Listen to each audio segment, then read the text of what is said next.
です。今日はですね、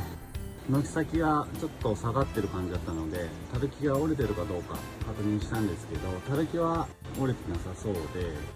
こちらちょっと軒先の方をちょっと覚えておいてもらって、でちょっと下がってですね、